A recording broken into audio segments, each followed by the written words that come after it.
всем привет! Вот такая работа была проделана на этом автомобиле. Вот так вот получилось.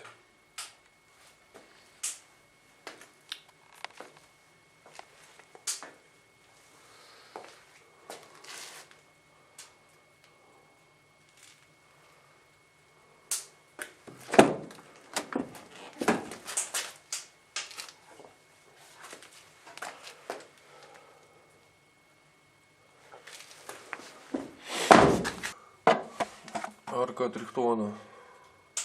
Герметик, кстати, между наружной и внутренней аркой вообще не лопнул. В трех местах. Вот тут от тупого зубила порвалось крыло. Вот тут, по-моему, где-то. И вот здесь вот. Вот это ребро выбивалось. Сильно провалено было. Форточка не становилась. Изначально крышка прыгала.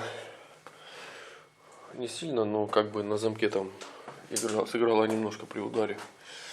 Вот от удара сместилась поперечина верхняя, куда крышка прикручивается.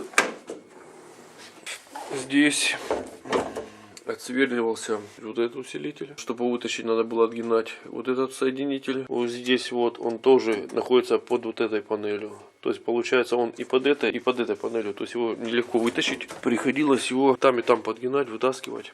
А когда ставил, вообще пришлось вот этот кронштейн отсверлить, чтобы его нормально туда вогнать. Потом идет вот этот усилитель, оттуда начинается, идет, и вот здесь был шов. Снимался, чтобы был прямой доступ к задней части крыла и к стойке задней левой. То есть был к этому ребру. И вот здесь вот можно было повыбивать. Но тут споттерных работ вообще мало было. Они есть, но их мало. В основном там, и в основном все грелось. Сильно растянутый металл был, пришлось много греть. Я все покажу, не переживайте. Я не стесняюсь такой работы. Здесь снимался этот кронштейн. Эта клепка отсверливалась, чтобы видеть вот эту панель. Она такая вся хаотичная, там плоскости гуляют. Примерно так же и сделал.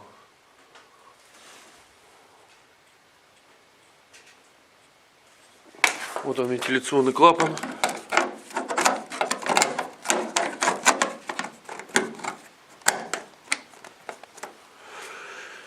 Все стало, все ровно. Поставлю кронштейн, фонарь одену, бампер, покажу какие зазоры.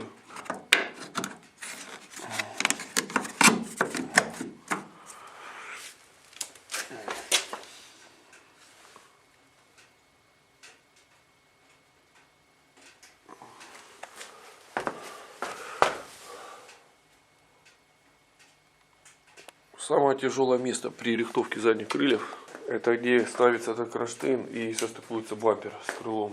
Самое мерзкое место. Навесной все накинул. При рихтовке крыла особое внимание уделялось зазорам между крылом фонарем и крылом и бампером. Сейчас покажу. Бампер, кстати, тоже после аварии. Там его феном чуть погрели. Вот тут вот. Между фонарем и крылом где-то 1,5 миллиметра зазорчик. Крыло торчит. Имеется вот это вот место. С правой стороны то же самое. Вообще крыло торчит вот тут вот. Должно торчать. Вот тут вот ямка имеется. Вот тут вот. Вот тут вот на шишка имеется на бампере. Крыло было глубоко там в багажнике. Вместе с бампером. Полка, значит, которая защелкивается кронштейн. Кусок отломанный.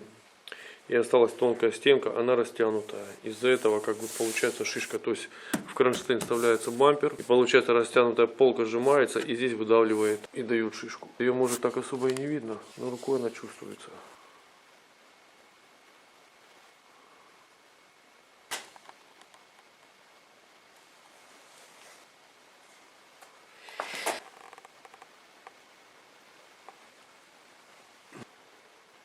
Вот видите, крыло торчит.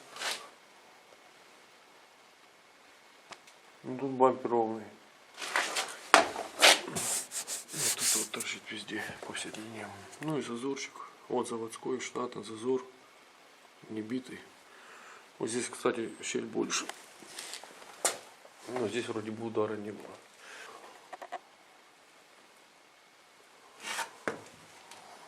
Работа проделана, я своей работой доволен. В идеале, конечно, можно было бы и поменять крыло. Но человек попросил оставить родное. Комментарии открыты, я их никогда не закрываю, так что ваша критика приветствуется. Всем добра, удачи, увидимся в следующих видео.